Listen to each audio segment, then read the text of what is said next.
کۆبوونەوەی شاندی سەرۆکاتی حکوومەت و پەرلەمانی کوردستان لە تەلاری پەرلەمانی کوردستان دەستی پێکردووە بە وەرگرتنی زانیاری زیاتر لەگەڵ پامنێرمان وەلی سەلیم لە هەولێر قسە دەکەین. وەلی سڵاوت لێبێ، ئەجێندای کۆبوونەوەی هاوبەشینەوان سەرۆکاتی حکوومەت و پەرلەمانی کوردستان چی لەخۆ گرتووە؟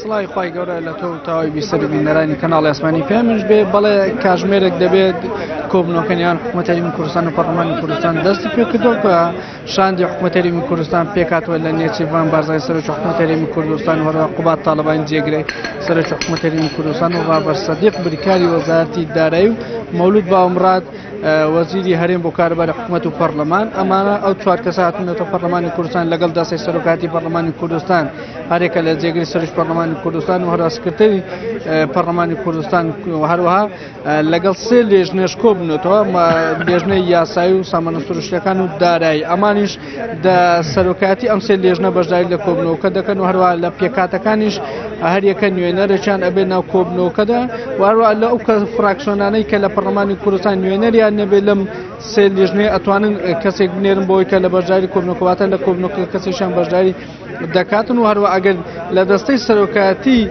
ئەم سێ لێژنەی کە ناوم هێناژ کەسیان نەبێ فراکسیۆنەکە ئەوە دەتوانین نوێنەرێکیان هەبێ بەشداری کەواتە هەموو فراکسیۆنەکانی پەرلەمانی کوردستان نوێنەریان لە کۆبوونەوەکە هەیە، بەڵام سەرۆکاتی فراکسیۆنەکان یاخود بە تەواوی ئەندامانی لێژنەی یاسایی و سامانە سروشتیەکان و دارایی بەشداری کۆبوونەوەکان نەکردەوە. تەنها ئەو نوێنەرێک ئەبێتن لە تەواوی فراکسیۆنەکان بێ بەشدار بێتن. هەروە کۆبوونەوەکەش بازەوە دەکرێت حکوومەت هەرێمی کوردستان لە ئێستادا چ توانایەکی هەیە لە ڕووی داراییەوە. حکوومەت هەرێمی کوردستان فرۆشی نەوتی چەندە، وەروە چەندی دەست دەکەی ڕۆژانە لە فرۆشتنی نەوت و چۆن دەتوانێت موچەی فەرمانبەرانی هەرێمی کوردستان و هەروە پرۆژەکان جێبەجێ بکاتن. ئەمانە تەوەری کۆبوونەوەکە ئەبێتن. هەروە حکوومەت هەرێمی کوردستان راپۆرتیشی لەگەڵ خۆی هێناوە، لەم راپۆرتە بەوردی بازەوە دەکاتن کە لە پێشووترش لە ئەنجومەنی وەزیران کۆبنەوەی ئەنجومەنی وەزیران کە هەفتەی پێشوو کرا باسی لەوە کرد کە لە راپۆرتەکەدا ئەوان توانای چیە هەیە بۆ ئەو 6 مانگەی کە حکوومەت هەرێمی کوردستان ماوە بۆی کە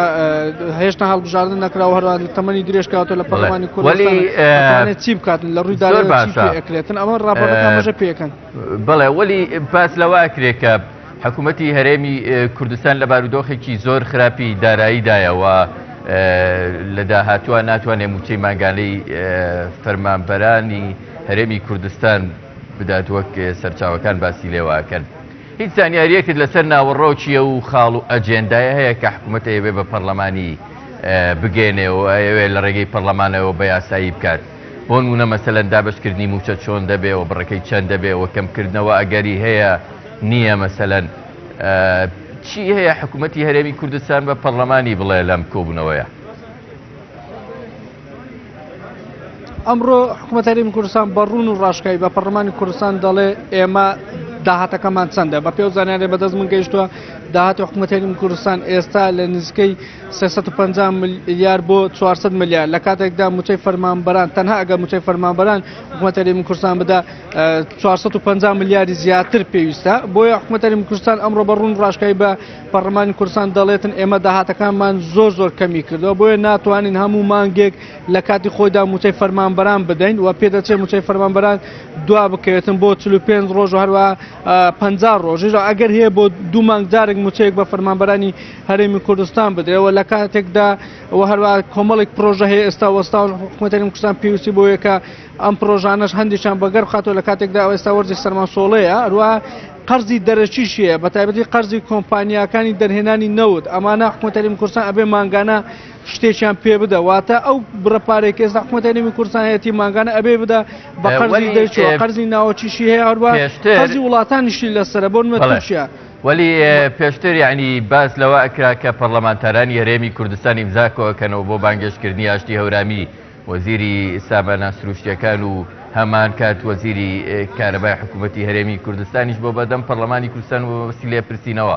ئێستا باس لەوە کرێت کە ئاشتی هەورامی لە نێو ئەم وەفتەی حکوومەتی هەرێمی کوردستاندایە کە هاتووە بۆ پەرلەمانی کوردستان. ئەمە چ پەیامێکە بۆ پەرلەمانی کوردستان؟ لێرە ئامادەبوونی وەزیری سامانە سروشتیەکان لە کاتێکە ئەو با بڵێن پرسیاری لەسەرە و نیازی بانگێشتکردن و لێپرسینەوەی هەیە ئامادەبوونی لە پەرلەمانی کوردستان و لەم کۆبوونەوەیە چی ئەگەیەنێ؟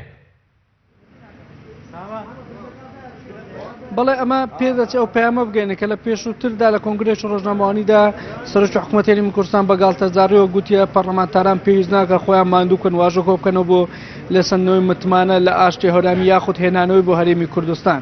بۆیە ئەمڕۆژ لەگەڵ خۆی نهێناوە پێچێت ئەو پەیامە بگەینێتە پەرلەمانی کوردستان و پەرلەمانتاران کە ئەوان ناتوانن بە هیچ شێوەیەک لێپرسینەوە یاخود ئەو دەسەڵاتانەی کە درا بە وەزیرێک لە وەزیرەکان بە تایبەتی ئاشتی هەورامی یاخود متمانەی لێبسنەوە ناتوانن ئەگەر بێت و حکوومەت هەرێمی کوردستان ڕازی نەبێتن. ئەمڕۆژ بۆچی لەگەڵ خۆی نهێناوە پێچێت ئەو پەیامە بێتن بۆ پەرلەمانتاران و دەستەی سەرۆکاتی پەرلەمانی کوردستان بێتن بۆی کە ئەوان ناتوانن هیچ لێپرسینەوە لە هیچ وەزیرێک بکەن بەبێ ڕەزامەندی دەستەی سەرۆکاتی حکوومەت هەرێمی کوردستان هەروە متمانە لە هیچ وەزیرێکیش ناسەندرێتەوە تاوەکو سەرۆکی حکوومەت ڕازی نەبێتن.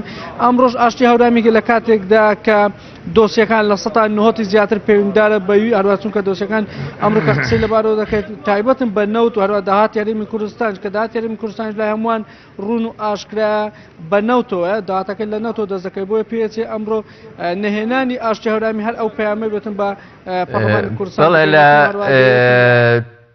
کاتەکانی ترە دەگەڕێنەوە لا گەشتەکانی دیکەی هەواڵا و ئاسانیاری زیاتر لەبارەی ئەنجامی کۆبوونەوەکە وەرەگرین.